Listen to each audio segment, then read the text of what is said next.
We are live. This is what happens when Blake sleeps too late. Joseph, see what happens when Blake sleeps too late or goes to bed too late, I should say. But nevertheless, we are live. Welcome back, ladies and gentlemen. I am one of your hosts, Blake Ruffino. I'm joined by Joe DeLone. Joey, what's up?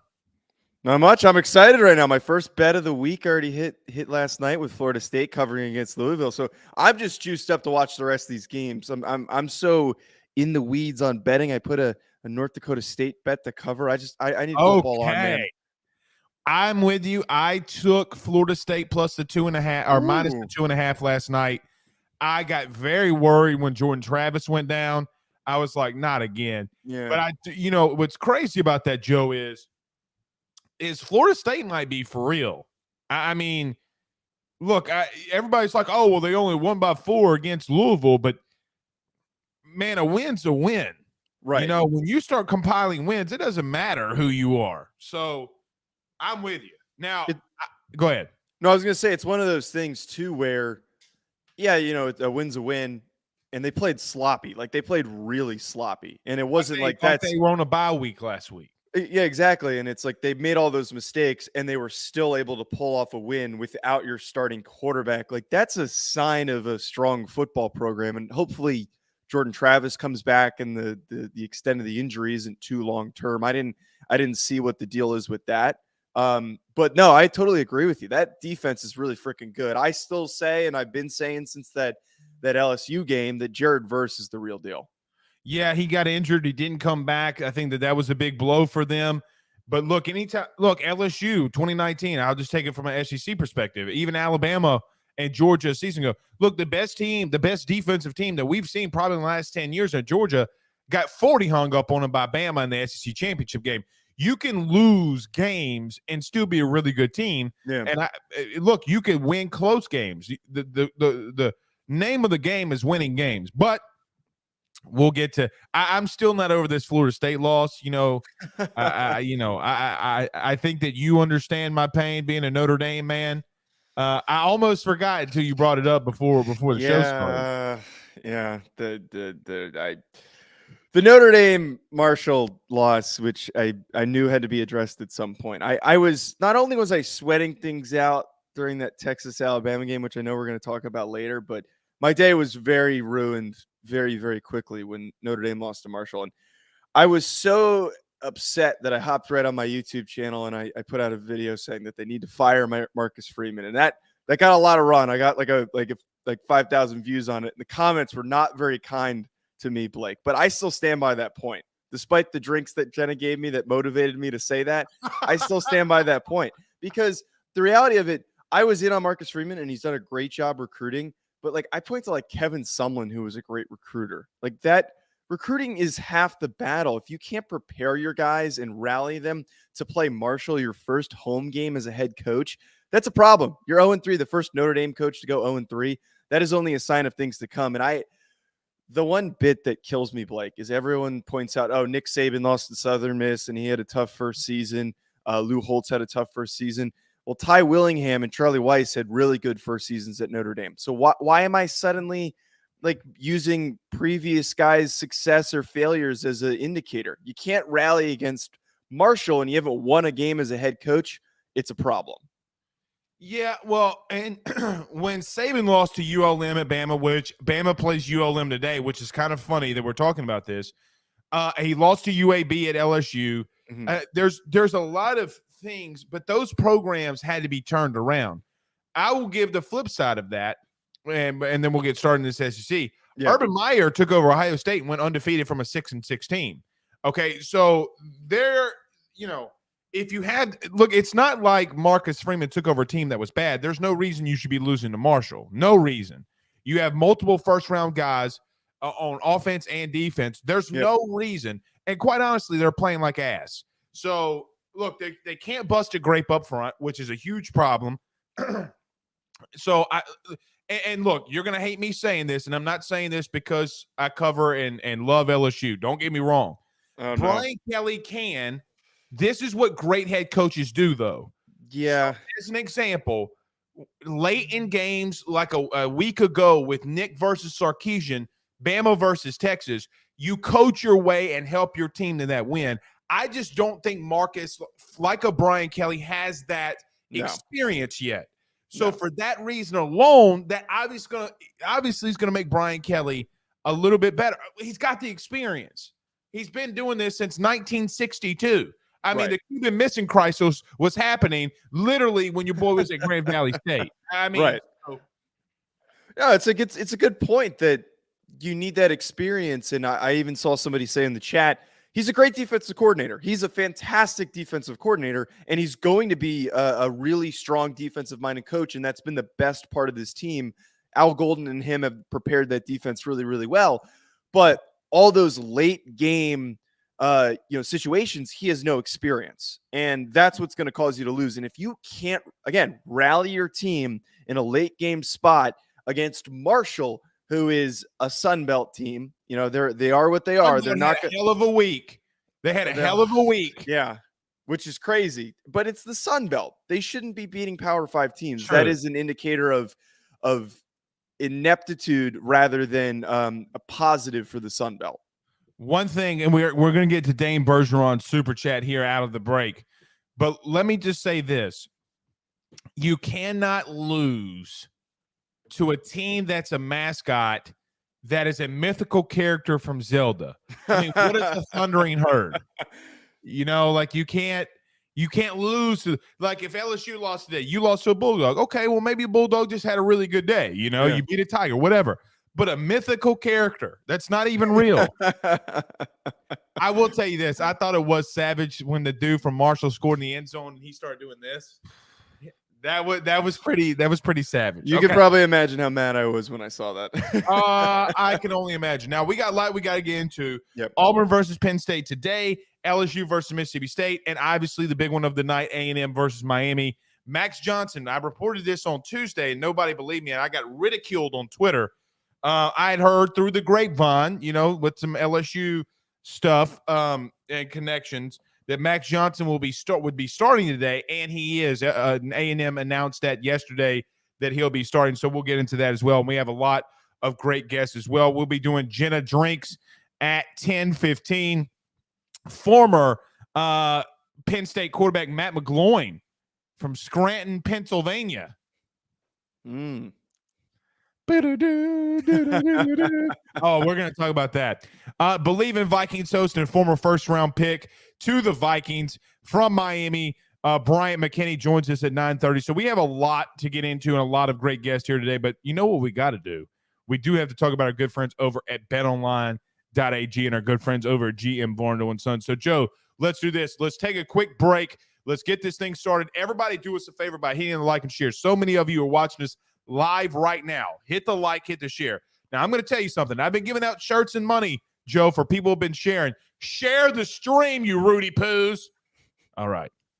And do all that stuff. But let's pay these bills, and then we'll get started done better than our good friends over at betonline.ag and our good friends over at GM Varno & Sons. Joe, we return in a minute. Don't get drunk. Did I get you depressed?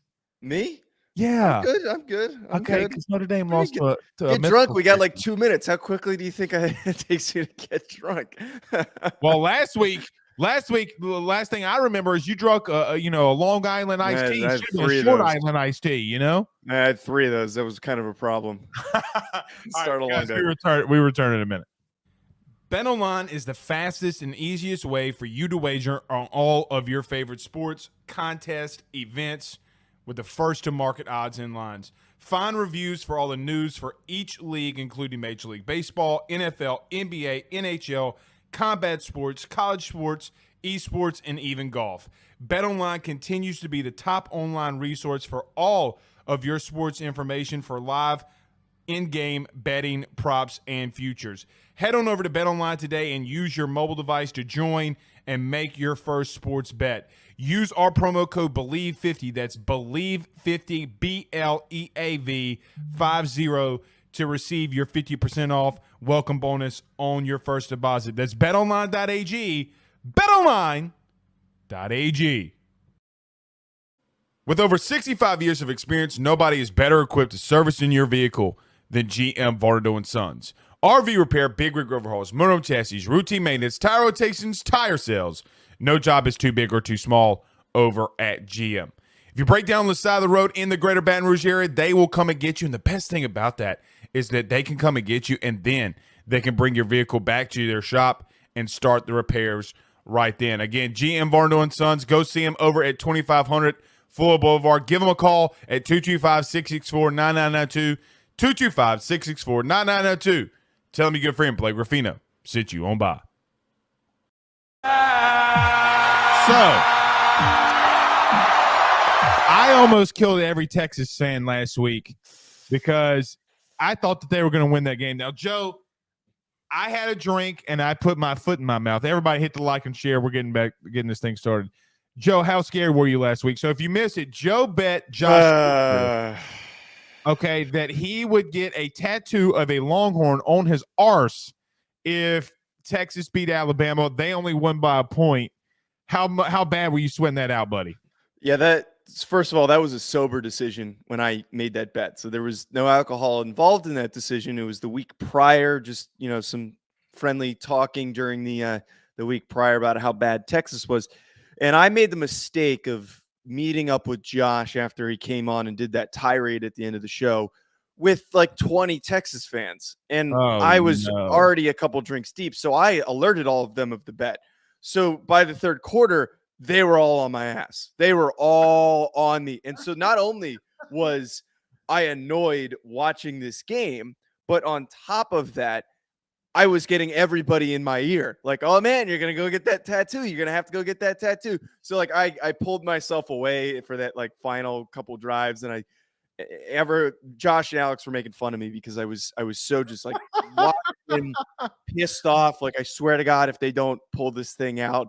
But thankfully they didn't. I didn't get a Longhorn tattoo on my ass. The biggest thing though I was worried about, and I said this in the last show, I had my girlfriend texting me and she's like, I can't believe you made this bet. Like you're like, I'm sweating this out probably more than you are. Like, it's so against tattoos, but thankfully I didn't have to get one. Well, I put my foot in my mouth and said the same thing, but I told Joe during the game, I was texting you the whole time. I was like, look, backed out. I'm not getting a tattoo on my arse. I already got a couple, like dumb decision ones, Yeah, but you've already got the tattoos, so like you. Yeah, my wife would shoot me in the ear, like she would kill me. Let me get to the super chat very quickly from Dane Bergeron. He said, "I loved the show the other night with Brandon Taylor. Brandon Taylor's a former LSU defensive back, wore number 18.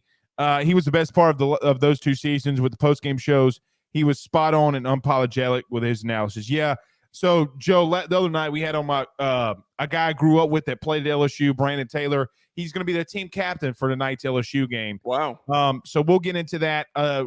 Look, we grew up together, so I have a funny story. We'll share at a later time.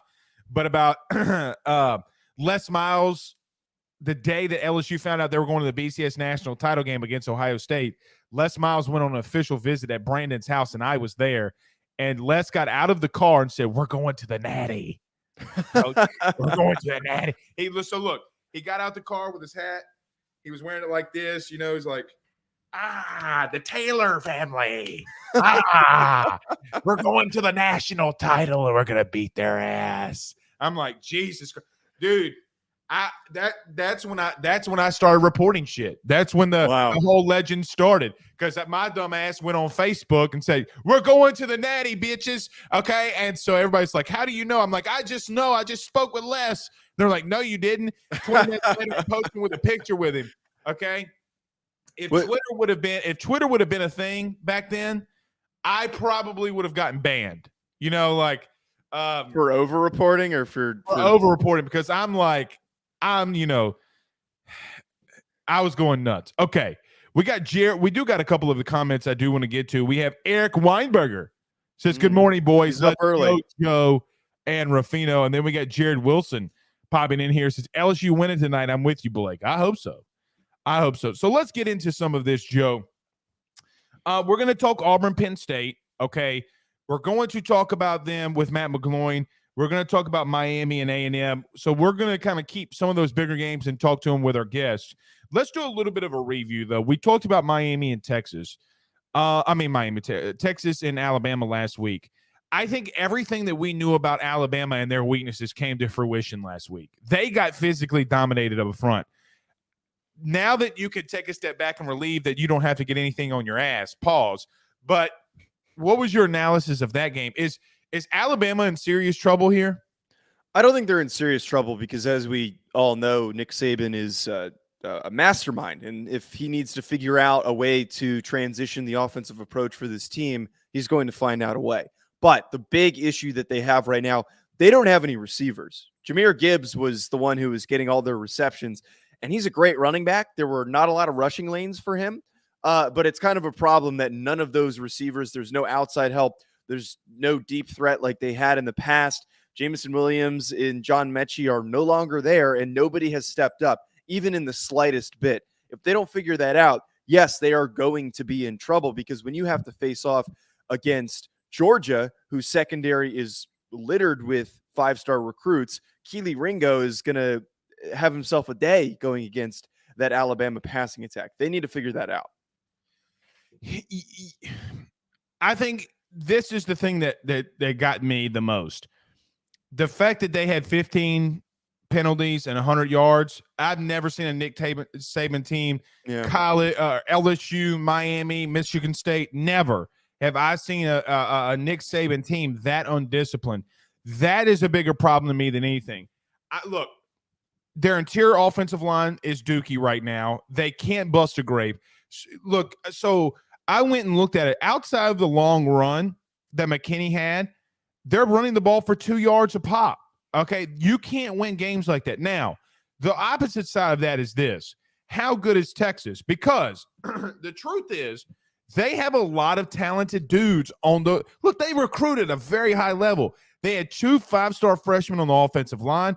Outside of the sack there at the end, Will Anderson was a non-factor, which then goes to show – look, and Joe, we get in these Twitter spaces, and people argue me all the time, who's the better player or who's more important, Will Anderson or Bryce Young? Well, if you think that Will Anderson's the best player in the country because he's the most impactful, you're wrong. Bryce Young was the reason that they won that football game because, look, you're going into the second to last drop with 5 drops. Mm-hmm. 5 drops. He had to lead them down for the victory. I just think that Will Anderson was kind of a non-factor, and this team's going to go Bryce is going to have to be magical, man, and I just don't know if he has enough magic to get them over the hump in the SEC. Now, I will say this.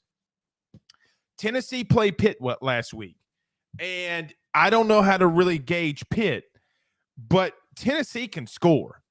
And if you can't go blow for blow with them and score for score with them, is there a situation where Tennessee could beat Alabama?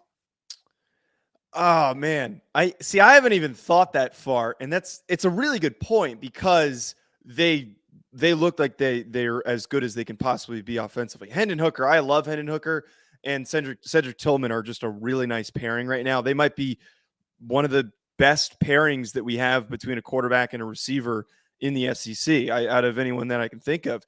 But, to your point, that was against Pitt, though. Like, how reigning competent ACC champions, though.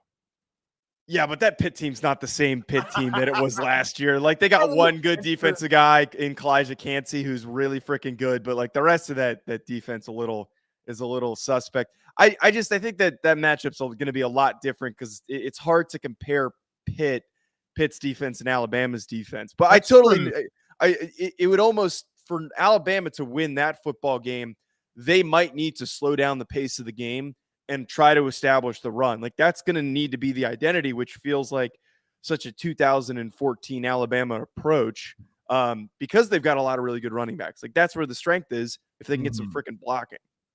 I agree with you there. That's not the same Pitt team. I was surprised by Tennessee. Anytime you go on the road and come back and win, we'll see there. Okay. We'll like you said, we'll see. Here's my only thing with Bama. And I say this to my viewers all the time. I hate playing the what if game, but I was pretty shocked by Quinn Ewers. The mullet in hand. I didn't think he would be good enough to lead them the way that he did early in that game. And Hudson Card. I mean, look, they got talent in Texas. I'm not 1,000% sold, if healthy, that Texas doesn't win the Big 12.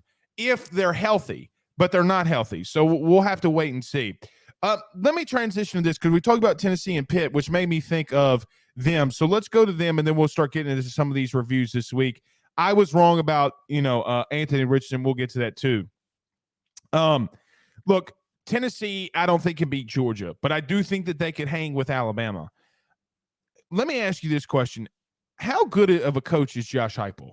Because I'm blown away by some of the things they do offensively. Like, just absolutely blown away. And the thing about him, a lot like what Mike Leach is doing, we'll talk about this today too. They're kind of slowing it down just a little bit to get the running game going. When you could do that and you could score points, Joe, the sky's the limit how good this team can do. Look, for me, and I don't know about you, a 9-win Tennessee team is a good team. Yeah. Like, it's a good team for them. What I know we previewed it, but what do you think about Tennessee? Can they be the second team in the West or in the East? Excuse me.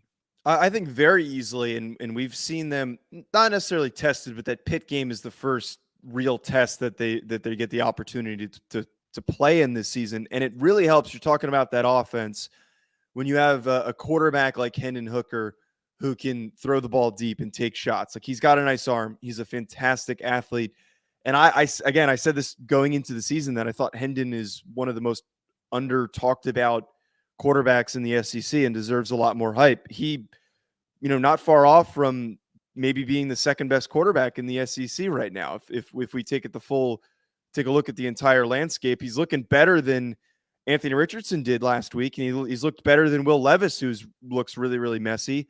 Helps that he's been around since, 2000. Yeah, he's been around so long. It's Scranton, Pennsylvania. Speaking of Matt McGloin. But he's been around so freaking long, so it helps having that experience. To your point, though, about Heupel, man, I love Josh Heupel, and I said when he came in that he is going to turn that program around. He's a creative offensive coach. He's rallying his guys, and you see a little bit more swagger coming from that Tennessee team, which they haven't had from any of the previous coaches. No swagger, no juice, like that you kind of hoped you would have gotten with Lane Kiffin. But this team's got a lot of energy, and I think that they have what it takes to go shot for shot with any of these teams in the SEC. It definitely is going to come down to Tennessee and Kentucky, in my opinion, for that second spot in the East. And speaking of them, look, the three teams of Tennessee, Kentucky, and Florida, I got to admit, I was dead wrong, I guess, on Anthony Richardson. He had a rough day. But the thing that I think people need to understand this too, Billy Napier is a horrible coach playing from behind. He was the same at Louisiana. They're not efficient enough in the passing game and how he tries to call things enough for them to look, Utah was different because they could run the football and gain a crap load of yards. That's Billy Napier's forte. When you can run the football, they're going to beat a lot of people. When they can't, Joe, and they have to completely go to a situation where they're having to throw the football to win the game and Will Levis is dropping dimes. Look, I got to be honest. I'm out on Will Levis. I was out on Will Levis because at SEC Media Days, he put mayonnaise in his coffee and started stirring it. That's why? Yes, that is disgusting. That man should be in federal prison. That's so disgusting. But nevertheless, I still think he leads Kentucky and Tennessee to an outright battle for the SEC East, outside or second in the SEC East, because nobody's beating Georgia. But the way I want to say about this, man, we got a lot of quarterbacks in the SEC. So I say all that, but I don't feel confident in it, Joe, because there are really good quarterbacks in this league. Yeah, no, there are a lot of really good quarterbacks across this league. And I just want to backtrack a little bit on Levis. I'm not necessarily out on him because he, separate from the mayonnaise and the coffee thing, I think he still has first round talent and somebody's going to take him in the first round because of the talent. He's just not all there. And I think that Josh Allen comparison is still in play. So awful. He's not a better runner than Josh Allen. They need to stop with that. But in terms of his potential and what he can be and how far along they both were in their last seasons at their colleges, because nobody watched Josh Allen at Wyoming. Nobody paid attention to him because he was at Wyoming. Didn't he go he 53% complete? Yeah, I mean, he sucked. He was terrible. And Levis is in the same situation now where he's not completing any of his passes. He's making mistakes. Doesn't really have any receivers. So he might look like crap, but he's like a hero ball guy. He's like Richardson. And I'm also not out on Richardson either. I had the sense that we're going to get a lot of these up and down games from Richardson. I still think that he can. I agree. The book might be out on him on maybe winning the Heisman, but he is a capable guy to have those Heisman moments. Like he's going to have another game against a big team where he shows up and plays the way he did against Utah. And then the following week, he's going to lay an egg and play like absolute crap. He's just not experienced enough.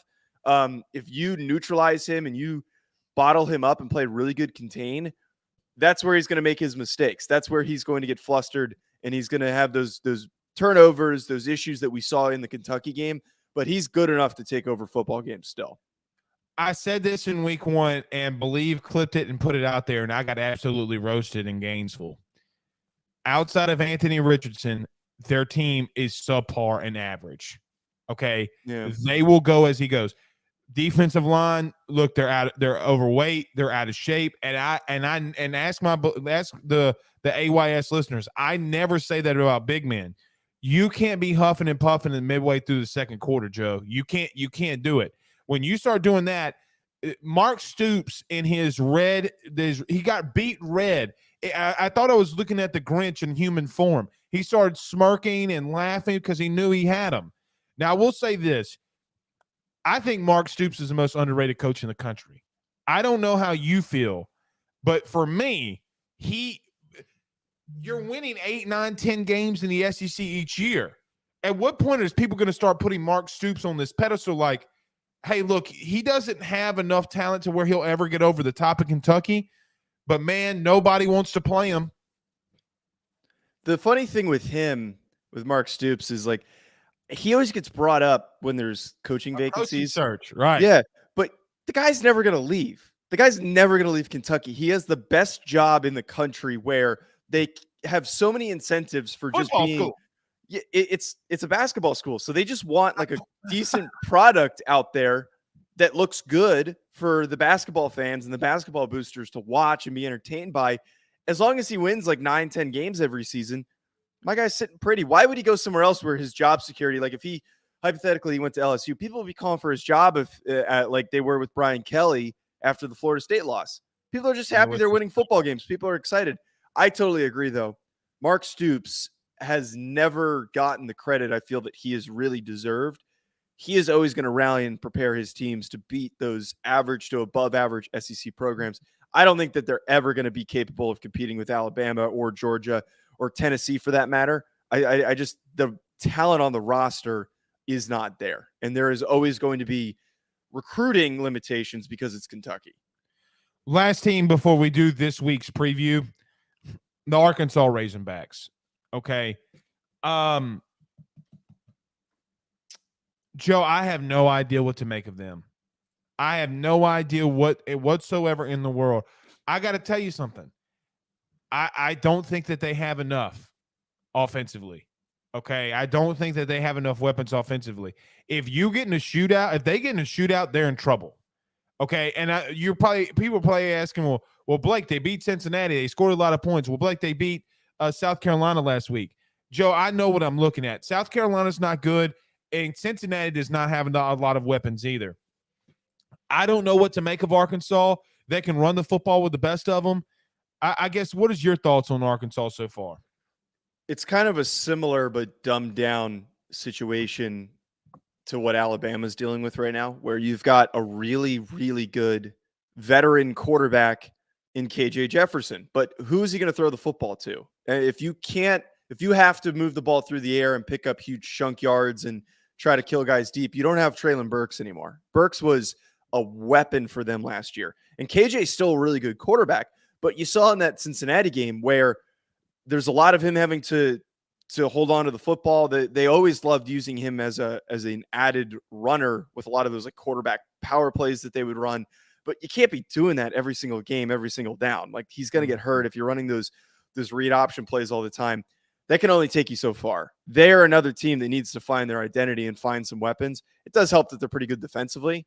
But those receiving issues that you pointed out, 100% problematic. The one advantage that they have over Alabama, though, is that offensive line is still fantastic across the board. Is might be the best offensive line in the SEC right now. I don't think that there's a question that they are the best offensive line, but KJ's got to get the ball out quicker, in my opinion. He's got to be more decisive. That's just me. Okay. We are waiting for Brian McKinnie. So look, we'll continue to talk Joe until he gets in here. And if not, then we'll get to Matt McGloin at 9. When was Matt coming on? I apologize. 9:45. No, he's coming on at 10 CT. 10. Okay. Yeah. All right. So let's do this. I want to transition. Let's recap Texas A&M, and then in that same breath, transition into this week against them at Miami. Joe, I joke around a lot, and a lot of the fans know, a lot of people know, but I'm about to be dead serious. Haynes King is ass. He is horrible, and he's not ready. Now, does he have the ability in a couple of seasons to be a really good quarterback? I Bleav so. You can't teach what he does with his legs. He still has a really big arm. Bottom line is, right now, he's not ready. Okay, and that's not a Joe. When people say stuff like that, that's not a something bad. I still think he's going to be a good quarterback.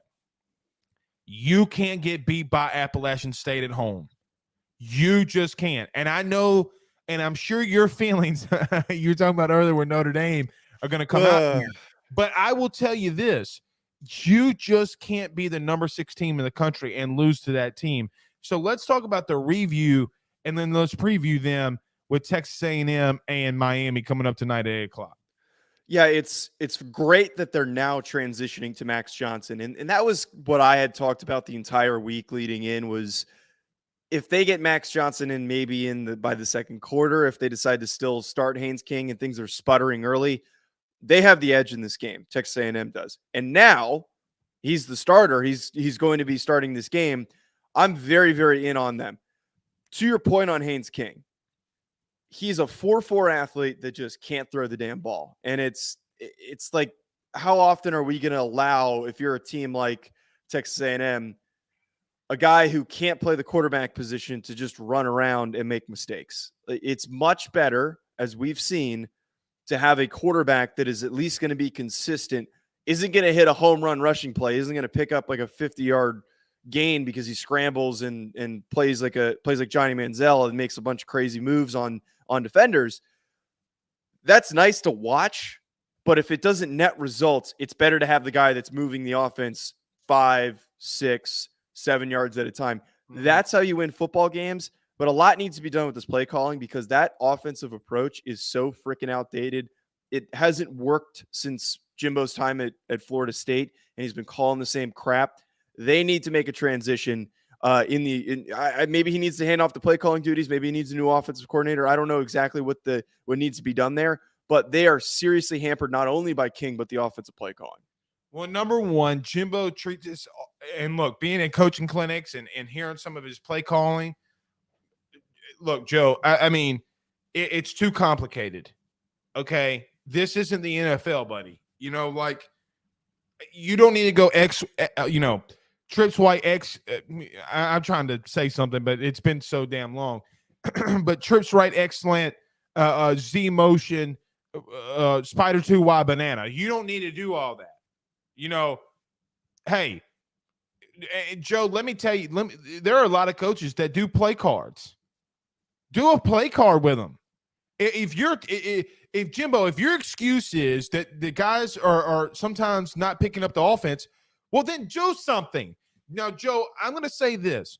We've seen a lot of times in baseball, we see Vandy pitchers going with wristbands, going with watches. Okay? Don't let the signals get mixed up. You're too good of a team to have that happen. Don't be a dummy. Okay? Let me tell you something. Jimbo's the type of coach that really ticks me off because he's got the talent. He's got the talent. You have to be able to get your guys ready to go and understand what's happening.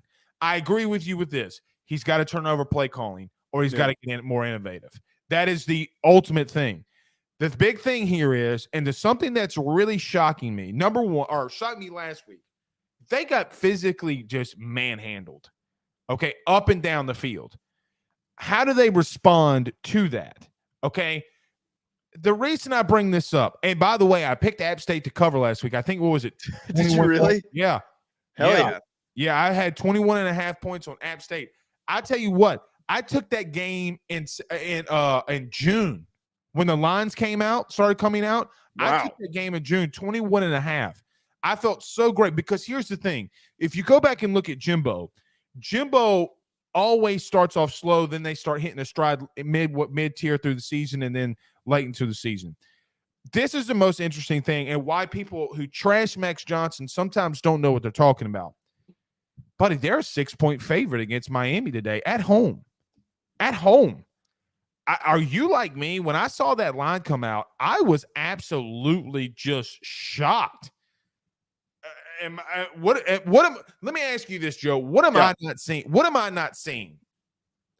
I'm not shocked, and it's less to do for Texas A&M and says more about Miami. I have never been in on Miami this year. I think Miami is the most overrated team right now in the top 25, easily without a doubt. And it all starts with the hype for Tyler Van Dyke, their quarterback, that started at the beginning of the season. I watched the kid. I watched his film. I evaluated him as a prospect. The guy sucks. His arm is middling. His decision-making, go watch his Florida State tape from last year. I'm serious. And all those 3 issues. picks, wasn't it? Yeah, and it's not like he's some tactile genius back there. It's one of those guys you watch and you're like, what is he thinking? Why is he forcing the ball into double coverage? Why is he forcing the ball into a spot where there's clearly a defender? Those mistakes have shown up in the first 2 weeks where they played Southern Miss and Bethune-Cookman, and he's turning the ball over. His completion percentage isn't that good. He's not a good quarterback. And I think that the sports books realize that this team is overrated. I don't think it's going to be a blowout. I think Texas A&M needs to get their crap together. But to me, I see this as a get-right game. This is like a 10-point win for Texas A&M, a game where they get their feet underneath them. Max maybe a little slow to get going, but he starts to get into a rhythm. Not going to be high scoring. And we're going to watch Tyler Van Dyke make mistake after mistake after mistake because he's overrated and he actually has to face some talented defensive backs like Antonio Johnson. So I go in these Twitter spaces a lot. It's just kind of what I do. It's how we've helped build our brand and stuff like that. I probably need to get out of them. But the one thing, sometimes those Twitter spaces can be toxic. Oh, I know. Okay. So Miami fans are probably the most obnoxious on Twitter. I mean, absolutely delusional. They believe they're going 12-0. Now, let me tell you something. I've never rooted for a Texas A&M team, but I got to tell you, I'm rooting for them today because I cannot stand the crap that we had to put up with all offseason from Miami fans. They think they're back. They think they're winning the ACC. They think they're getting in the playoff. Well, what does it say about you that Vegas has you as a 6-point dog right now? Okay, they don't have a lot of faith in you. And to a really kind of mid-tier average Texas A&M team. Look, this game's going to be one up front. The one thing that worries me about Miami, Joe, is this. They're not big on the interior of the offense or defensive line. They got pushed around last week against Southern Miss. Now, so did Texas A&M. I don't know what to make of this game. I could see it going either way, if I'm being honest. Now, I took A&M in the money line. I didn't take them with the points. I think that they pull it out because here's the thing. I need to see Miami actually beat somebody because you struggle with a half against Southern Miss. Southern Miss is just not as good of a team as Appalachian State is. You would have lost. Bro, here's the truth, too. Appalachian State would have beat Miami last week just like they beat A&M last week. 100%. So, there comes a point with me where, well, look, man, Southern Miss isn't just – they're not that great. They didn't even have a starting quarterback to start their season. They had to go get like a fifth-year transfer guy. So it is what it is. Let me ask you this, though. Do you think Jimbo's on the hot seat? No, because unlike Marcus Freeman, he at least has a track record. He's got the recruits that are already coming in. He has multiple really good recruiting classes, and he at the very least can point to the Alabama game last year. Like he can say, like, hey, this is what I did. As long as he rallies like a 9-win team, I don't think he's on the hot seat. If they struggle and they're a sub 500 team, or maybe they're just a 7-win team, then we can start having the conversation for next year, him being on the hot seat. But he's been around long enough. He's got enough goodwill, if you will, that he's built up because he's been there and he's done some things. But it doesn't hurt to start the conversation. That App State loss is embarrassing when you're supposed to be one of the top SEC programs, a team that was supposed to compete with Alabama and Georgia this year, and they have not been able to do so. My 4 overrated teams coming into the season. You're going to get mad at me, and when you remember this, because we had a debate. Yeah, I know who one of them is. Notre Dame. Yep. Texas A&M. Okay. Miami, and who's the fourth one? I forget who the fourth one was. USC. No, I ain't put it. Braun would kill me. I'm staying away from USC. It was Notre Dame, Pittsburgh, A&M, Notre Dame. It was Pittsburgh. I had Pittsburgh in there. Okay. I got to be honest. I feel pretty vindicated after week 2. But here's the crazy thing. I think that those teams, I think A&M wins today. Okay. I think Notre Dame wins today. Now, Notre Dame is playing Cal. Oh, it's going to be a 7-3 nail biter. That's going to be the final score. I'm going to tell you something you're not going to like. Go ahead. Buckner being out might be the best thing for him. Drew Pine's not very good either. They're not going to put any points up. They're going to maybe score 10 points. Okay. Maybe. Okay. They're also wearing the stupid green jerseys after they lost to Marshall. Like there's some hot team. Does Tommy Rees need to go? Yeah, I mean, I think that's the first step that you need to take. And I don't mean to take us down a Notre Dame rabbit hole, but he has always hampered that offense, and it's had 5-star talent, first-round talent across the board the entire time he's been there, and they've never been a 30-point offense like they're capable of being. They've always struggled, and this is to the fullest form.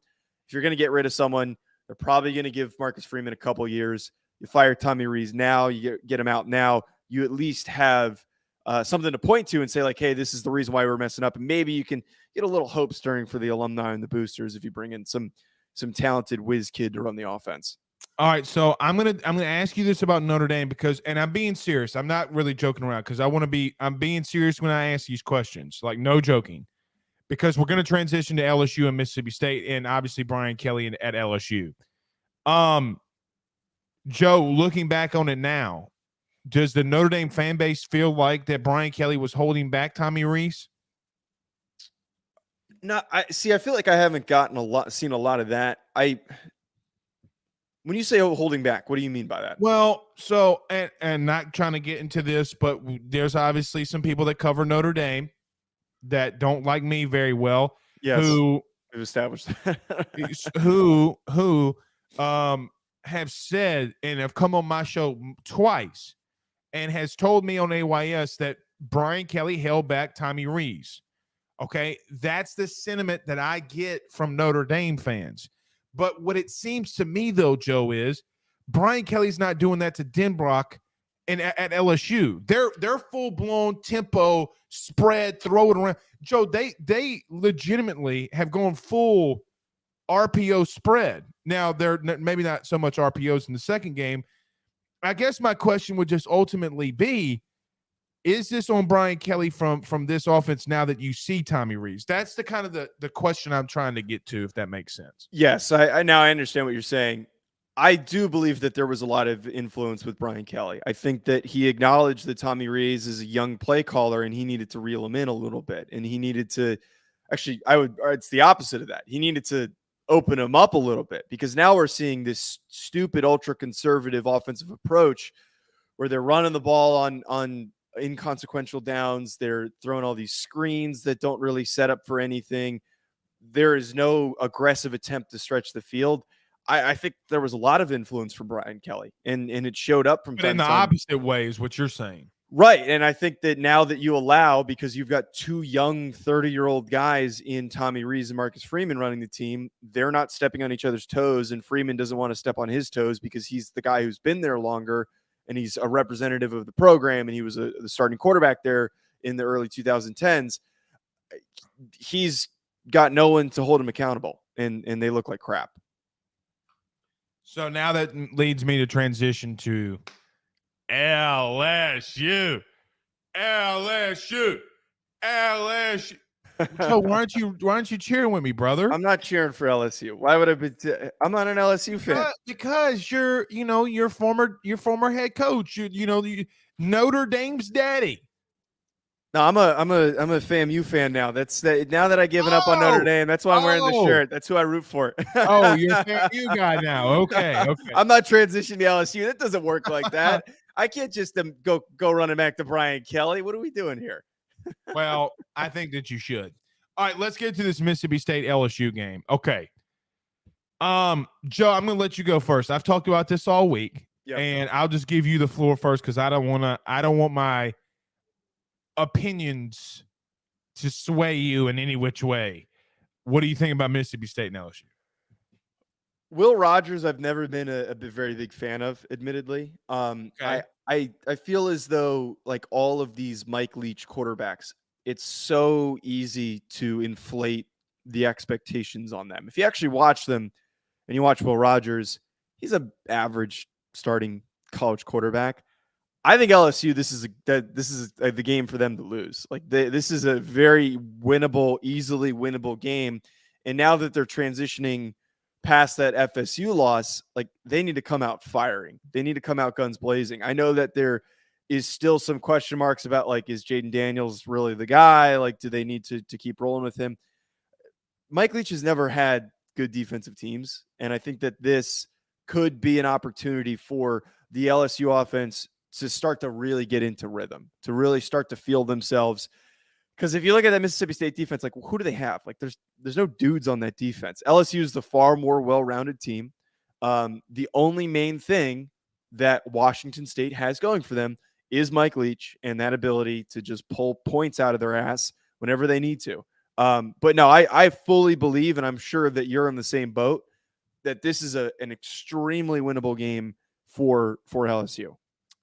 I think number one is a very winnable game. I've called it all week a program turner, not a program changer, because you can't be second in the country in national titles in the last 20 years and think that you need a complete overhaul, right? Like, if you've established who you are in LSU, you don't need a changer. You just need to turn the ship a little bit and get it back on course. I will say this. It is of my personal opinion that this is Mike Leach's best defense that he's ever had. Going back to Texas Tech. Look, yeah. What does that really mean, though? That's the thing. Here's the thing about Mississippi State, though, and it's not all of his guys. They're every third or fourth year, Mississippi State pulls out of their ass guys like Montez Sweat, who goes in the first round. Tyrus Wheat, I talked about this week. I've known Tyrus Wheat, their outside linebacker defensive end, since he was 7. Okay. He's from Amite, Louisiana. My mom taught him in the 7th grade. Wow. Okay. Tyrus Wheat is 250 pounds, and I know for a fact runs a 4.5 40. Okay.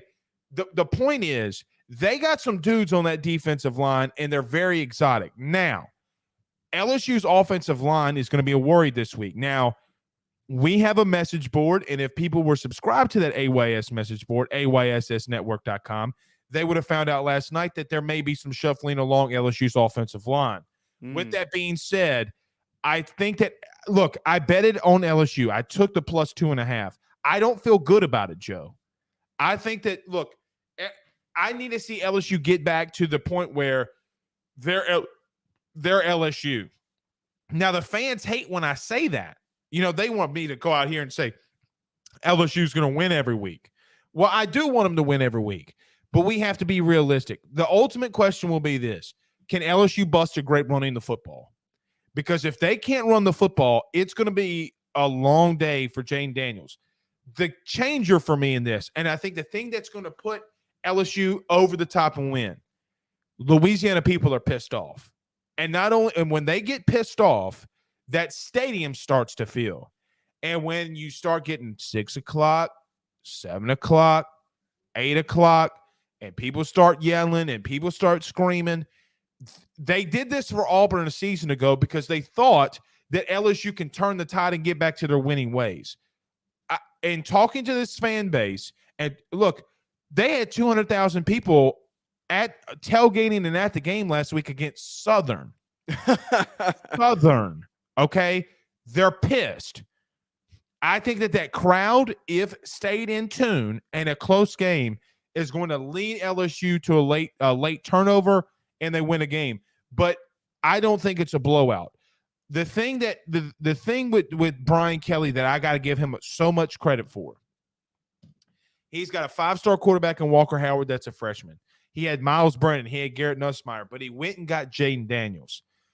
The thing with me, Joe, is the coaches before here, Les Miles, I guess you could say Ed Orgeron because he went and got Joe Burrow.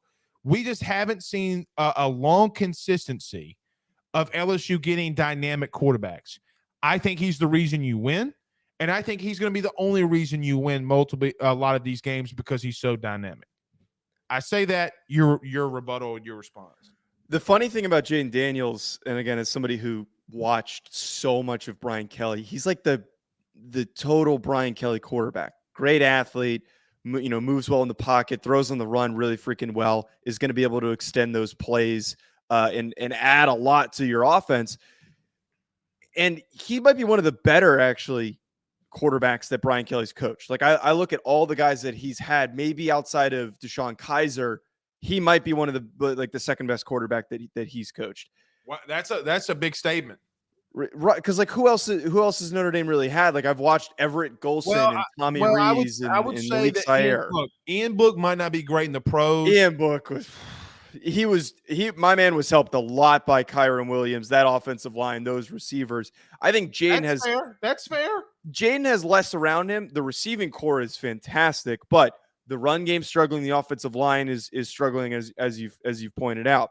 I think that 100%. I totally agree with you. He can't be their offensive production on the ground. He just can't be all of it. They need to get other dudes rolling. That offensive line needs to nut up and make some plays and actually clear some lanes, because the crap that we watched against Florida State was troublesome. Like the lack of ability to run the ball was why Jaden Daniels struggled. He's not a guy who could take over a game on every single level. He's just not. But he's an athlete who can move and have those chunk plays. If you're asking him to do too much, he's going to make those mistakes. He's going to press too much. He's going to do too much. How aggravating do you think it's for Brian Kelly that they're struggling in the running game? Extremely, because that's the identity that Brian Kelly has always built. He has always had big, strong running backs paired with, fast, twitchy guys. He has always had really good running back tandems. Not necessarily guys that have had long-term NFL careers, but guys that have been great super college productive. Players. Yes. And he's had so many to rotate between that it has led to production. And I think it's less to do with the running back talent and just more to do with the offensive line. I think that's where it comes down to. I mean, Quentin Nelson is probably the best offensive guard that I've ever seen in person. Mm-hmm. I mean, he's the best. And I agree. The offensive line that he had. And look, Joe, the day that he was hired, the day that Brian Kelly was hired, I said this, and I think it bodes true. If he can bring the Notre Dame offensive line philosophy with what Louisiana produces on the outside, such as Kayshon Boutte, Justin Jefferson, Jamar Chase, Odell Beckham, the list goes on and on. LSU and Louisiana produce, like, bro, you can go, Joe, I can go in a 10-mile radius from the studio and find a very electric 4-star recruit. Like, and I'm talking about just that can play at LSU, that probably runs a sub 4.4. My question has always been, if Brian Kelly brings the offensive lines that he had at Notre Dame to LSU, it's going to be a problem for a lot of people, because if you can run the football and you got guys like Kayshon on the outside, it's a problem. Now, he is building that offensive line. He's got a true freshman in Will Campbell. So Lance Hurd, a 5-star offensive tackle. I'm really high on Brian Kelly, and I know that's hard for Notre Dame fans to hear, but you have to understand who we had running the program literally last season. The only thing is I worry a little bit about the development of those offensive linemen, because you're getting really good recruits, but you look at Notre Dame and their time when they produced the best guys, it was because of Henry Hestead, who developed those guys. Who, by the way, is the best offensive line coach in the country. And the Chicago Bears pulling him away was one of the most devastating things that I witnessed. And if you look at those offensive line groups when he wasn't there, they struggled. they had some issues in some of those seasons. So that development part is the biggest question mark. Is like, can Kelly and that coaching staff to properly develop those guys? I'm sure he can, and he's got the talent to, and he's recruiting the same level of talent that they were recruiting to Notre Dame as offensive linemen. Like, they were getting 5 stars every year, and that's where Ronnie Stanley and Blake Fisher and Quentin Nelson came from. But it's just that development part. Offensive line, I think, and I'm sure you can agree, is one of those positions where development is crucial, because you get a big, fat, strong kid who has no idea what he's doing, no technique. Zion Nelson from Miami, who we're going to see today, is a good example of that. Kid's big, strong kid, fluid mover, got no technique for the life of him, and he's going to lose his draft stock because of it. I've heard Harvey speak a lot. Joe, you know that it's just my thing to watch offensive line play and talk offensive line play. It's my thing. Number one, he's the best in the country. And I've got to be honest, I was honestly shocked that Brian Kelly didn't do more to get him down here. The point is, look, the way that they run zone reads, the way that they run the zone blocking schemes is legitimately NFL caliber. Okay. It's what we ran. It's what a lot of people run that have really dynamic offensive lines. So we'll see. But I do got some news before we get to Matt McGloin here from Scranton. Look, I hope this guy, I hope Matt doesn't just like leave the stream. I am enamored that he is from Scranton, Pennsylvania. Okay, like, like that's what she said. I'm probably going to say that like 45 times in this stream. Okay, I will say this: we do have some news out of Georgia, so stand by.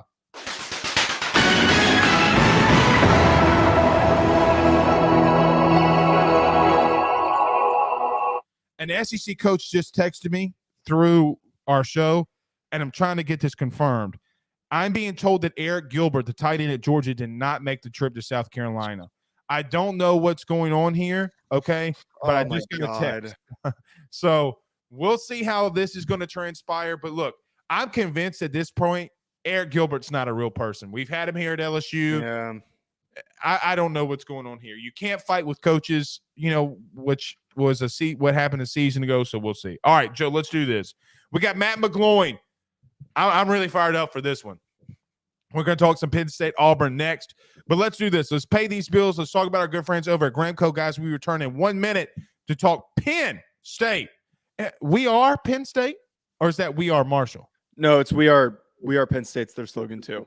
Oh, okay. I was just trying to rub it, the salt in the wound from Notre Dame losing to I see. I'm not smart enough to pick up on that, and I wish you didn't. Matthew McConaughey came to the sidelines last week. You got beat by Matthew McConaughey as their head coach.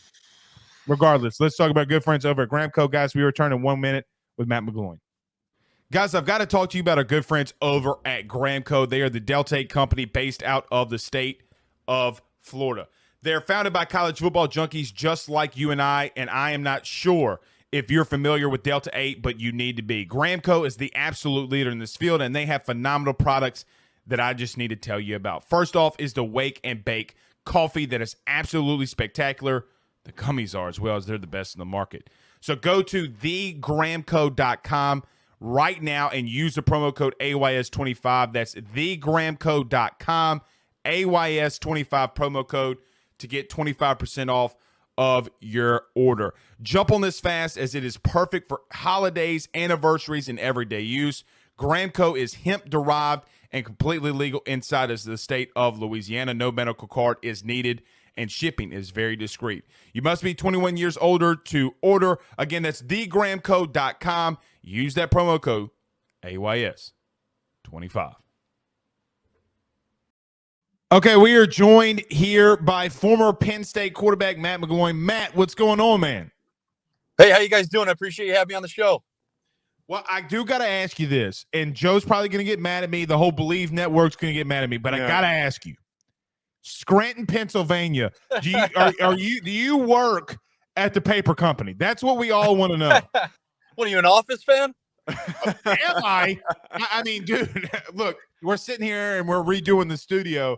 I got an Office poster right here, signed. Yeah. Okay, by the cast. Like that's one of the things I tell everybody, when you see Alfredo's or the Froggy 101 sticker, or a lot of the places they talk about, those are all real places. They're not made up. So that's what makes that show so great. That's what makes it authentic. And yeah, man, we're damn proud here in Scranton, the greater Scranton area, to to have the office now be a part of who we are. Let me ask you this: is Pam still not able to go to Applebee's? I don't know. It's a no. It's a like it's a great. Like I said, it's a great show. It's a fun show, and that's like I was just saying. That's one of the better parts about it is when they actually bring up places in the area that I've been to before. I've eaten at before. So that's what's fun about it. Well, let's get to Penn State and Auburn. Let me ask you this, Matt. There has been a complete Penn State takeover in Auburn. This team has a lot of momentum riding with James Franklin. How are you feeling about this game to start off here in the SEC country? Well, they shouldn't have a problem winning this football game today. I really feel that after having the opportunity, to watch Penn State over the past 2 weeks, to be able to break the team down offensively and defensively, and then having the opportunity to watch Auburn break that game down and see what they did against San Jose State. I mean, the only matchup that could be difficult for Penn State is this offensive line versus the defensive ends and linebackers of Auburn. But I feel like Penn State has the strength in every other matchup on this field this afternoon, and I think when I look at what's going to win this game for Penn State it's clear. It's the ability to stop the run, to stop Hunter, to stop Bigsby, to stop Ashford. Auburn struggles to throw the football with both quarterbacks. Penn State, one of the better secondaries, not just in the Big Ten, but in America. So if it's me and I'm Manny Diaz, I play less split safety zone. I play less too high than I have the first 2 weeks. I put 8 guys in the box. I try to stop the run. And if you're Auburn, you're forced to throw the football. And if you throw it and you throw it well and you beat us, and then you deserve to beat us. By throwing the football. But that's what Auburn has to do to win. They have to throw the ball. They have to take advantage of one-on-one matchups because I believe Penn State is going to do everything they can to stop the run today at 3:30. Yeah, Finley's looked terrible. And on the flip side of things, though, like Clifford, we know who he is. He's been around for so long. It feels like the passing attack is for Penn State has kind of struggled to get going a little bit here. And I had expectations that like Parker Washington was going to pop off and have a really good season. Is there still any worry that this passing offense for Penn State might be a little bit behind, or like maybe it's today a day that they get their legs underneath them? It's been inconsistent for sure, but I kind of feel like that's been the story of this Penn State offense, even going back to the beginning of last year, is the inconsistency, on the offensive side of the ball in the run game and the pass game. I mean, you look at the Purdue game, that's the game they should have lost. Or excuse me, they should have lost that game. Purdue should have won that football game. And right. If I'm Penn State, I wouldn't want to play Purdue in the middle of the year or late in the year even. Purdue's going to be a tough team to beat as the season goes on. In fact, I think, maybe either Minnesota, but I think Purdue has a great chance to win the West there. But what I saw from week 1 to week 2, and specifically in week 2, they made it a point to get the ball to Parker Washington early, at least get the ball in his hands, let him get a catch. Mitchell Tinsley early and get the tight ends involved early. They tried to do that in week 2, and that's what they need to do here at 3:30 today. When you plan your chart, your first plays, 12, 15, 20, I'm not sure what Mike Yurcich does, but you have your plays, your early play calls. Parker Washington needs to be a part of it. Mitchell Tinsley needs to be a part of it, and this tight end group needs to be a part of it. These guys need to see the ball early on the road to be able to settle in, to get comfortable, and then you go play from there. But Sean Clifford's got to bring it, especially since Penn State fans have gotten a taste of what Drew Allar can do. Man, I'm a really big X's and O's guy. That's just, how I function, how I look at games. I'm not going to go there, though. I think you mentioned something earlier with Penn State is why I think they're going to win. They've been tested on the road already this season. I mean, Purdue's just such a good game. Now, look, when you go into Auburn, it's a loud environment, but Penn State's bringing their people too. Do you think that game against Purdue can help this team moving forward to go into here in Alabama and just really just make a statement? And a win today, does that make I don't know if this is a great question, but would this just be a stamp for James Franklin to go in here and, like, how big would a win today be for him is what I'm trying to get at. Yeah, I mean, to get to 3-0, if they win today, they have a very good chance of getting to 5-0 before the bye week. But is this an Auburn team we've seen in years past? No, it's not, but it still has the name recognition. It's still the SEC. It's still a big win on the road. And Blake, you're absolutely correct when you say, Penn State playing in that environment, playing that type of crowd and being able to handle it. I'd be more nervous for them if they hadn't played week 1 on a Thursday night at Purdue at Ross-Ade Stadium, because that place was rocking. And they looked calm. They looked comfortable. There wasn't a lack of communication. They were fine when it came to their cadence. They understood what they were doing. And that's where the experience of Sean Clifford is going to be able to take over. It's handling a hostile environment, playing on the road in a tough atmosphere. So I think they'll be fine there. I think they've learned how to be able to handle that in week 1. So they have the advantage there, I think. Now, scoring early for them is going to be crucial to even quiet that crowd even more. But it's going to be interesting. I mean, we're going to get a pretty good sense of how this game is going to shape out, at least I think, through one quarter of play. We'll find out what teams are trying to do game plan-wise early on. Go ahead, Joe. Yeah, the one thing I want to ask, I've been really impressed by this run game, conversely, compared to what the passing attack has done. Singleton looks really freaking good. And I always kind of hear these little murmurs. Everyone's like, oh, he's the next Saquon here at Penn State, which might be a little bit aggressive. What are your thoughts on Singleton? Because he had a really freaking good game last week. Yeah, well, let's pump the brakes on that. Let's not let's not put him in the Penn State running back Hall of Fame just yet. Right. But you're right. I mean, he's certainly shown flashes of how good he can be. And last week, what we saw against Ohio was him just flat out being better than everybody else. Right? He gets to the outside. There's nobody in the stadium that's going to catch him. The offensive line. Because, look, they go hand in hand, this run game, this offensive line, these running backs, these offensive lines, and especially over the past year or so at Penn State, you can't bring up the one without mentioning the other. Now, the offensive line has shown signs of getting better. It has been encouraging, and last week was a start. But they still have a ton of problems getting to the second level. They have a ton of problems blocking linebackers. Tight ends don't want to block at Penn State for some reason. That's weird for Penn State. Like, that's like the opposite of what we're used to. They don't want to block. And for how good they are in the pass game, and James Franklin has even mentioned, this is one of the better tight end groups in all of America. I agree with that when it comes to throwing the football and these tight ends with their route running ability. But they're one of the worst blocking tight end groups in the Big Ten. So if Penn State wants to continue to get better against good football teams, against good run-stopping football teams, these tight ends, these offensive lines, they have to work together at the point of contact, and then they have to be able to push and get to the second level and find guys in the run game. I mean, again, last week what we saw was just Nick Singleton making plays, getting the outside and outrunning everybody. That's what it was, which is certainly encouraging. But at some point in time, these guys are going to have to hold blocks and sustain blocks. Yeah, after what Saquon Barkley did last week, and leading his team to a win, I don't think that there's anybody. I don't know. There's a lot of people who think he could be the all-around best back in the league. Right, not much less, Penn State's history. Matt McGloin joining us. Matt, let me flip it on here because we're talking a lot of things that I think that you're right on that Penn State is going to be able to capitalize on. I don't have any faith in Auburn. If I asked you though, I worry about Penn State against Auburn here. Is there one glaring weakness? I know you talked about some of them, but is there just one that you can't when the game kicks off that you're looking at like? All right, if Penn State starts winning here, it's over. Yeah. Look, the one thing I look at, and I mentioned it earlier, is that D-line versus the O-line, specifically those stand-up DNs, those linebackers pressuring the quarterback, pressuring those tackles, right? Will there be time to throw the football? If they can't run it, being backed up in the 3rd and 7, 3rd and 9, being around that range, getting behind the sticks and forcing Sean Clifford to throw the ball and to really have to work for third downs. I can see it getting difficult in that sense if Auburn is able to keep them in 3rd and long and 3rd and tough situations.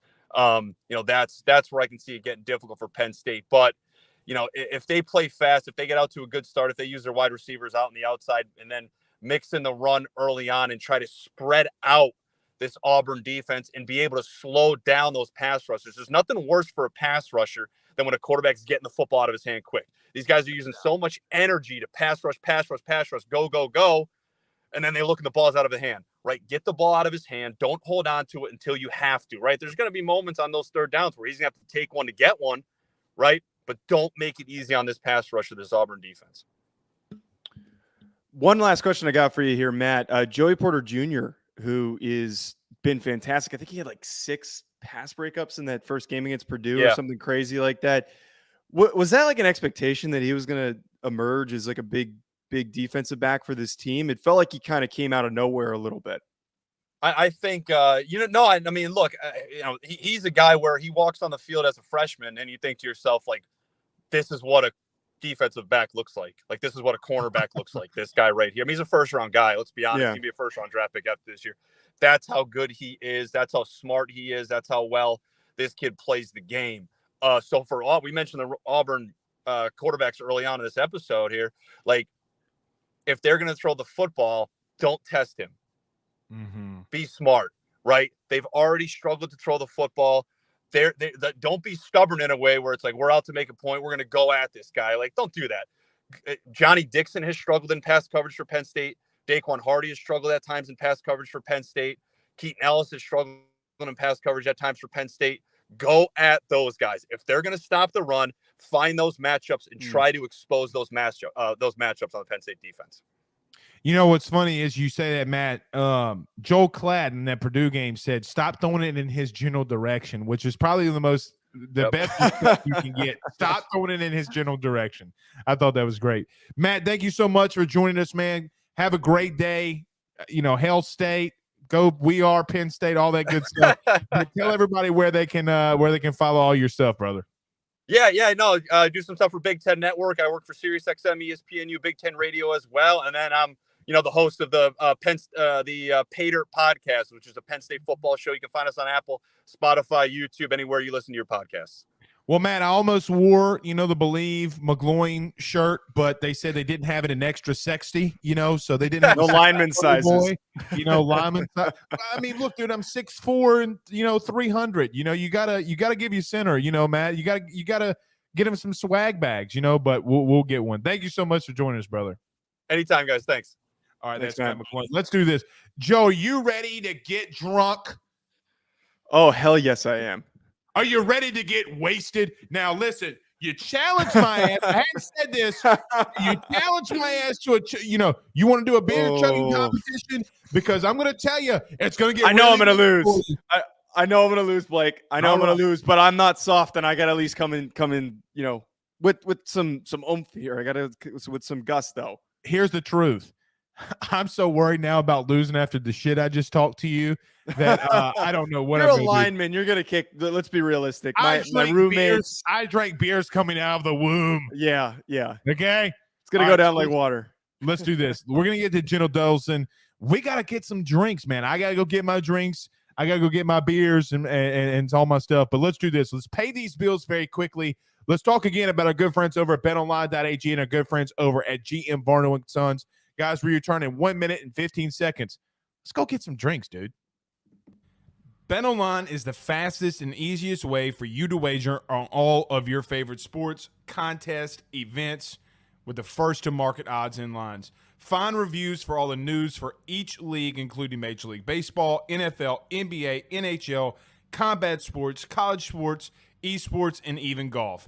BetOnline continues to be the top online resource for all of your sports information for live in-game betting, props, and futures. Head on over to BetOnline today and use your mobile device to join and make your first sports bet. Use our promo code Bleav50, that's Bleav50, BLEAV 50, to receive your 50% off welcome bonus on your first deposit. That's betonline.ag, betonline.ag. With over 65 years of experience, nobody is better equipped to servicing your vehicle than GM Varno & Sons. RV repair, big rig overhauls, motorhome chassis, routine maintenance, tire rotations, tire sales. No job is too big or too small over at GM.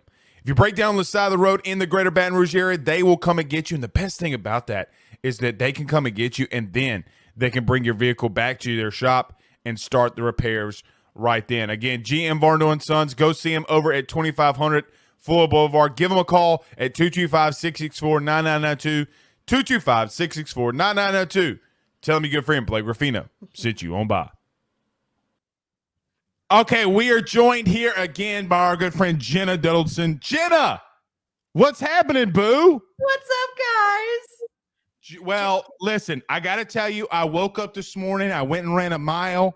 I was physically getting prepared for this ass whooping I'm about to give Joe in this beer chugging competition. I just got to let you know. Joe, I just feel like you really want, like, because punishment. You didn't get the ass tattoo, I just feel like you want punishment right now. Like, Not- that's not- how I feel. Not punishment, but I'm competitive. This is why the last bet took place and why I continue to put myself in questionable situations. Okay. Very questionable. Do you want to do this chugging? Jenna, should we do the chugging competition? I got 2 beers here. Okay. Oh, I did. Okay. I don't have under the Miller Lite, by impression- the way. You're going to hate me for what I brought. Do you have Bud What do Light? you bring? I got one of these. What the fuck is that? My God. Sorry. I got what it. is that? I'm a long snapper. Very concerned about my figure. I have Listen, everyone on this stream, anytime Joe throughout the entire football season talks about being a long snapper, everyone take a must shot. drink. Yeah, Okay, a shot. take a shot. What? Now- This is the same. This is 12 fluid ounces, though. It's the same size as a normal beer. All right. All right, Okay, so Jenna, am go I? ahead. Let's do this thing. Let's Joe, let's you're off just the hook. let's make this drink. Okay, so we're making a lunchbox, and to me, I love this. It reminds me of my one buddy who's went to U of I, and this was all he drank during football season. So we're using our amaretto again. All right, and we're gonna do 1.5 ounces. Pour it into your glass or your red Solo cup, whatever you'd like. It's totally. Hey, I got a your red call. Solo cup. You can do that. I'm here for that. Next, we're going to take some orange juice, because it's like the morning and we need to wake up. So we're going to wake up with some orange juice. You're going to do 2 ounces. God, I am not measuring this properly. I know you're not, Joe, but remember, less is more, okay? I have my Howard University beer mug, by the way, is what I'm Good. using. Good Lord. Okay. And then take your can of beer or, Joe's, whatever Joe's drinking. Bud Light next.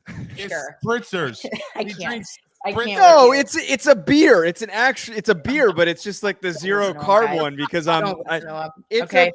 This is beer.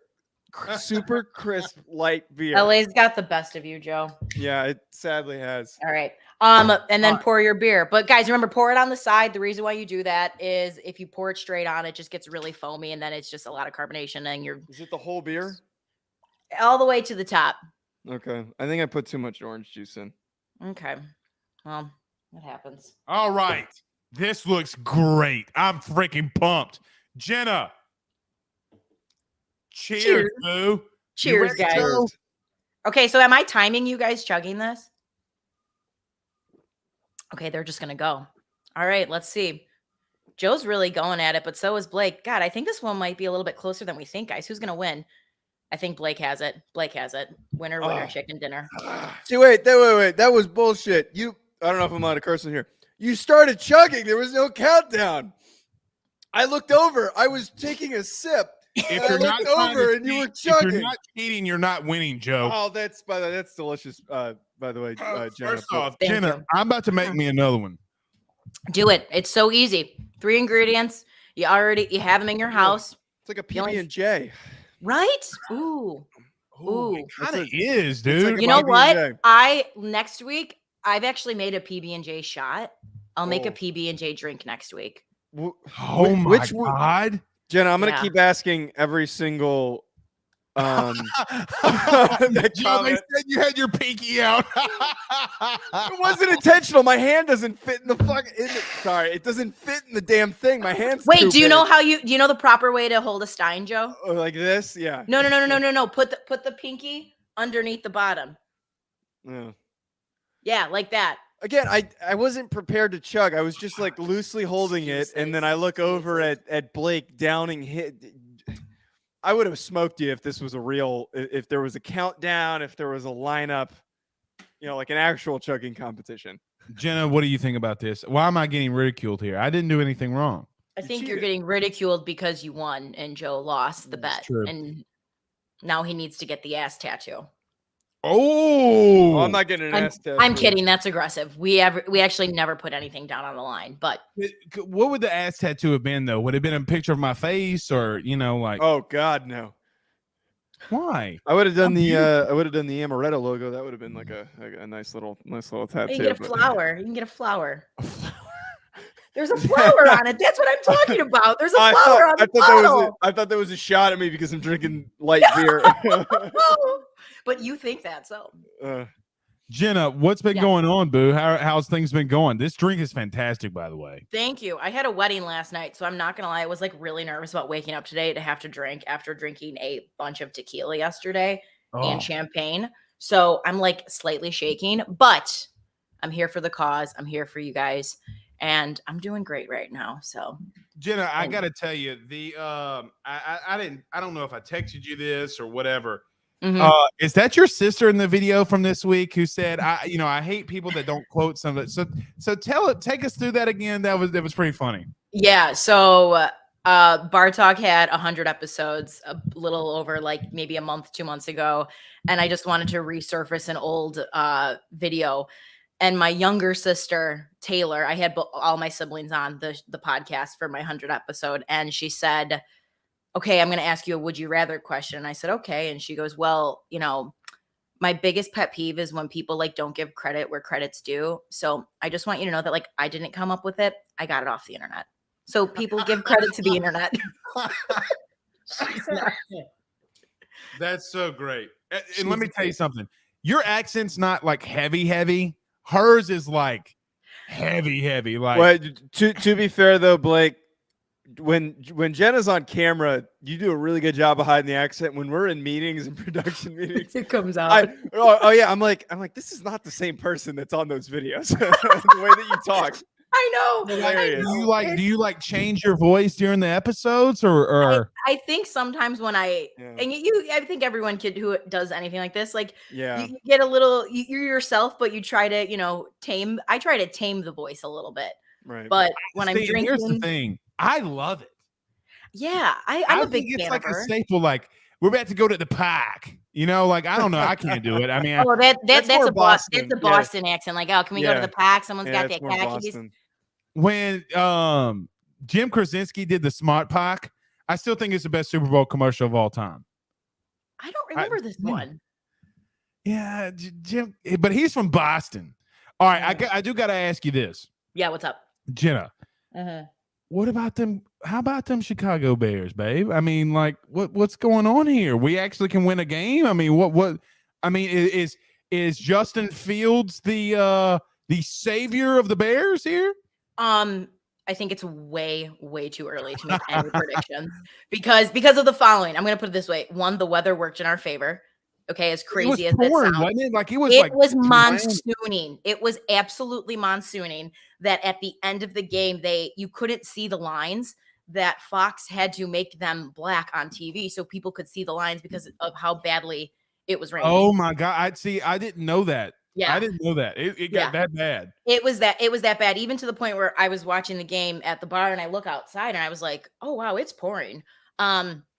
I think San Francisco is more of a disaster than people are like actually talking about. I agree. Go forward again because I don't look at. I'm sorry, but like you had Jimmy Garoppolo who like let you do a Super Bowl, and then you're like, yeah, we paid you a lot of money, but we're just gonna leave you on the back because we like kind of like this guy, and I just think that causes a lot of friction in a locker room. Jimmy G is so limited though, and like keeping Jimmy G was stupid. Like keeping him around was really stupid.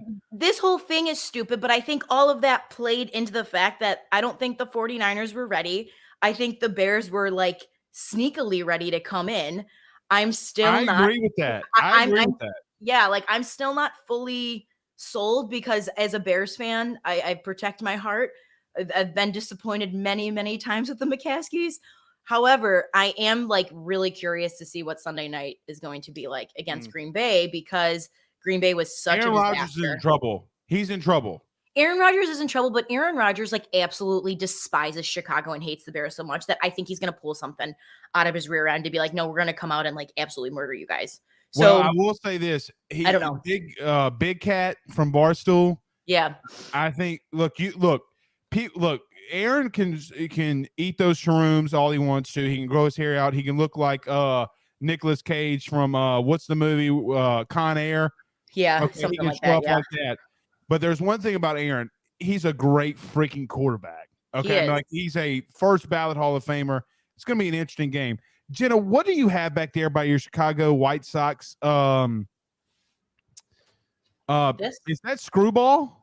No, so this is so I'm a big whiskey gal. I love bourbon. I love whiskey. I'm a big dark liquor person. I know. Look, We've already known this. If MySpace were still a thing, me and you would be Top 8. I'm going to give you number 3. Wow. I got to go Benjamin. I got to go my son. I got to go Megan. You'd be number 3. Wow, I feel so honored. Thank you so much. Are you joking or are you being serious? You're bumping me out of here. What do you do? What am I doing? I'll make the. You're bumped out for the time being. You didn't beat me in a chugging competition. You're supposed to be cheated. You cheated. All right, next week we'll chug. Next week I'm gonna do a countdown. I will have a timer. Okay, that's what we're gonna do. Let's I'm not gonna do it, Gina, because here's the truth: winners get to choose. I will choose. Okay. So this bottle is Brothers Bond bourbon, and I don't know if either of you two were ever fans of the Vampire Diaries when it was on the CW about a decade ago. Okay. Actually, believe it or not, oh my God, are you about to?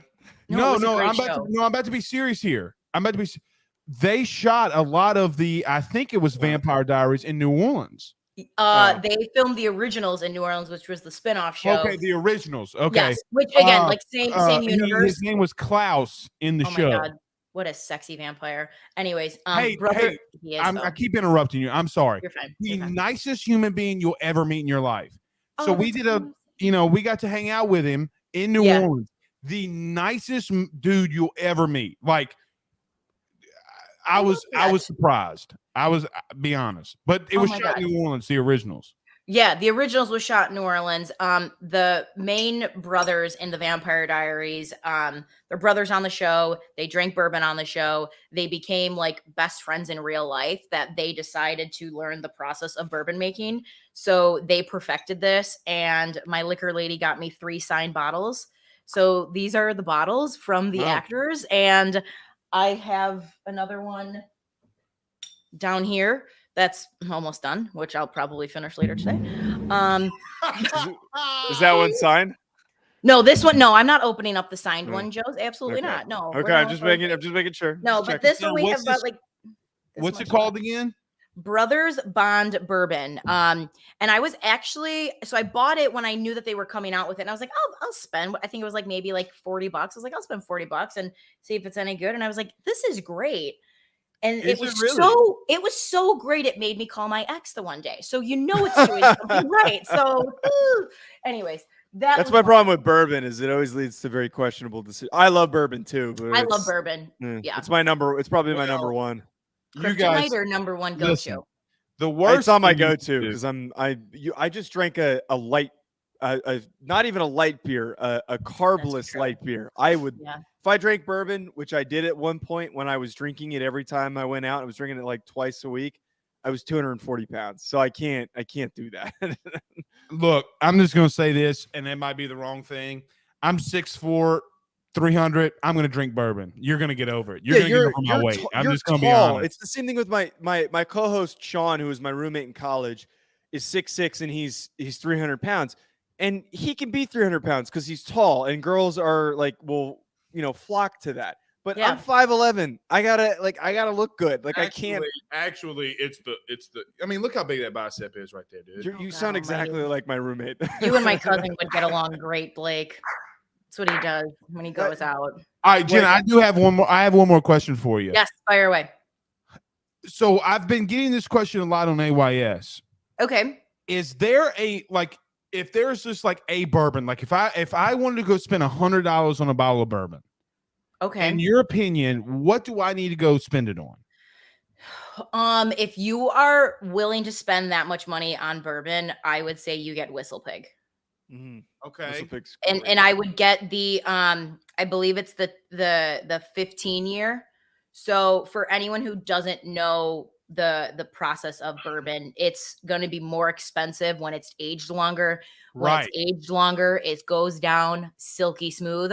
When the bourbon is aged for only like a year to 5 years, it has that like spice/fire, which some people like, and that's totally fine. But if you want something that's like a super great sipping, I would do Whistle Pig, or I would do Blanton's. But Blanton's is one of those like drinks that it's Ooh. such a collectible item now that it's so hard to find. So if you Yeah, isn't it like you need like a distributor to get Blanton's? so you can Yeah, get a Chris England distributor, even says or agrees with Jenna. She says, Yeah. he says, Blake, go get. But it's Blanton's." you can't find it at most liquor stores. I've So what- looked for it. So what you do, you do what I call is the Chicago handshake, and you befriend the guy at the liquor store.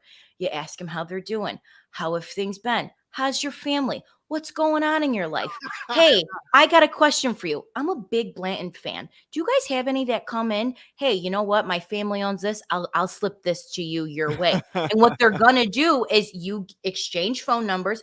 They call you when it comes in, because that liquor they do not put on the shelves. They put it in the back, and they put it for people that call. So ask them if they have it, and if not, you befriend the liquor store person. That's the most Al Capone story I've ever heard. I'm from Chicago. What do you expect? My family owns a know. bar. It's been in my family since 1938. Al Capone's brewery was down the street from my family's bar. All right, we'll still talk on that. I know we're going long, Joe, but this is too fucking good. I'm having my drink. I'm chilling. I ain't got nothing to do. Speak on that, Jenna. So you own a bar. Al Capone was right down the street. Like, tell us about that. 1938. Yeah. Ooh. So my my great grandparents opened Shinnick's Pub in 1938 on the corner of 38th and Union. So we're right in the shadows of White Sox Park. And it So went. that's why y'all go to so many games. Like, That's y'all why right I go. there? I'm literally like, when I say I can sneeze on the stadium, like outside of my house right now. I can sneeze on it. So that's why I'm a diehard White Sox fan, and I will never like the Cubs. But anyways, back to Al Capone, back to the bar. So again, it's been in my family forever. And then it became a part of, shout out to Jenna. I'm from Chicago too. Hell yes. Love me some Chicagoans. But anyways, then it became my grandparents. I want to know if you're a part of the mafia. Do you know how many times I get that question? How And it's many- not, Jen, are you Italian? I'm not Italian. People Oh, look so at you're my not. father. People look at my father and think my father's Italian. When I went to school up in Minnesota, the first question that my teammates asked me and their parents were, are you in the mob? And then they saw my dad and they were like, so your dad's in the mob. So then I started messing around with people and I said, you know what? Actually, I have to run. I got to do a job right now. Do you mind just helping me like drop this body bag off in the river? Like, you guys are stupid. No, I'm not in the mob. I'm Irish. No. Also, if you were in the mob, you wouldn't tell You anyone. know, that. you, wouldn't Also, you do no it. do one would know, tell. you Yeah. do know that Al Capone started because he was married. No, people don't know this. I hear through the grapevine in this, New Orleans, he was married to an Irish woman to start off.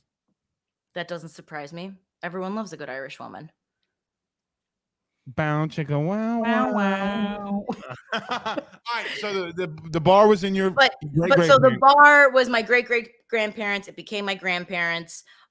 When my grandfather, when my grandmother died, my grandfather gave it to his 9 children, which is my mother and her 8 siblings. So they are all owners. And then I work there now along with some other relatives, but I'm the 4th generation. And yeah, 80 plus years in business. It's, we've survived prohibition. We survived a pandemic. The dailies used to come in there. My grandparents, the dailies were actually the OG Mr. Daly bartended at my grandparents' wedding. He was the bartender. So yeah, there's a lot of really cool history to the pub, and Al Capone's brewery was down the street. I don't know if he's actually ever had a drink there, but I gotta believe at some point he had, because that's just the way he's the had a neighborhood drink works. there. Yeah. Italians don't own nothing, and they ain't gonna walk in. Yeah. So, but no, it's cool, and So I love it. So Jenna, what did me and Joe have to do a show from there? Like, can we go Joe? Get on a plane. Wait, Blake, in all seriousness, I have to. I'm flying. I'm going to a Notre Dame game, sadly, to watch them slop around with UNLV, and I am flying into Chicago. Stop it, Joe. I love I this. am. So Blake, When's this date? the 21st of October. Is there an important LSU game that week? Well, my baby's born the next week. So. Yeah, you can't come. You can't come. Blake. That's not important. I don't know if that's a or not the next week, but the week after. But bro, Megan's so like she's so like she went from not having like the pregnancy belly to like having the pregnancy belly. Like I'm like, hey, babe. She's like, I'm waddling. she keeps waddling everywhere. We gotta make it happen. We gotta make it happen though. We can. Yeah, I want to go. Yeah. I want to go. Yeah, no, come. You know what would be epic? Is the White Sox going to make the playoffs? Yes or no? Yeah, it's going to be ugly, but yeah. Are we going to win after the first round? But we're going to make the playoffs, and it's going to be tooth and nail. Here's the thing. I want to go to Chicago, but I'm scared of Chicago, to be honest with you. What? Oh, you'll be fine. Wait, you live near New Orleans. What are you scared of? Blake, you live in New Orleans. You're a 6'4", No, I don't live in no New man. Orleans. I don't live in no New Orleans. Well, you near it. Yeah, but I live in the country. I ain't going there. So can I tell you what my secret is? Because I used to like take the public transportation like really often, and there's a lot of crazy people on public transportation. And the secret to being on public transportation as a woman is to be crazier than the craziest person on the train. So I would like twitch and like look at people funny and like lick my mouth, so then no one would come by me. I swear to God, I did. I swear to God. Jesus. Listen. I've seen some really weird things on the red line. Okay, I've seen really weird things on the Halsted bus. Okay, it doesn't. I don't disagree. I 100% believe you. She goes, I twitch. I have, and then I've started speaking like Swahili because I'm like, I just don't want to be approached. Oh God. My God. Yeah. So. By the way, Blake, you know where the national championship is this year? Glendale, right? It's in Los Angeles. No, it's not Glendale. It's in Inglewood. It's in SoFi. Oh, So our new office that just opened up this week, the Bleav office, is right near there. I mean, no. So you're shit. No, we're doing when there's going to be an SEC matchup for the national championship game. I think we need to do it from the studio. I'm down for that. Well, I will make it happen. I will call Eric Weinberger right now if he's not tuning in. Eric. No, I'm first class. I'm a first class diva in this thing. Like I'm trimming the beard. I don't know if I don't even know. I don't think we gave Pac-Man first class tickets when we flew him out for the Super Bowl. I don't know if we might have. We put him in a really nice hotel. We put him in the Beverly Hilton. So I don't know. Hey, look, sleep on my couch. Listen, if you're gonna put me in that kind of a hotel, sit my big ass in the way back. Sit me in I'm just gonna tell you, sit my fat ass back there. All right, Jenna, stay with us. Joe, you want to go ahead and close? We want to go ahead and close this out. Jenna, stay with us. Yeah, all right, don't leave, Jenna. All right, we're gonna head on out, guys. It's gonna be a fun day of college football. Y'all have fun. I'm tipsy as shit. I'm gonna be honest. I'm having a good time. This isn't doing it for me. If I'm making a great drink, but I'm not. It hasn't done anything because I think I'm drinking this very flame drink. All right, guys. We'll see y'all soon. Y'all have a good morning. Peace out, Girl Scouts.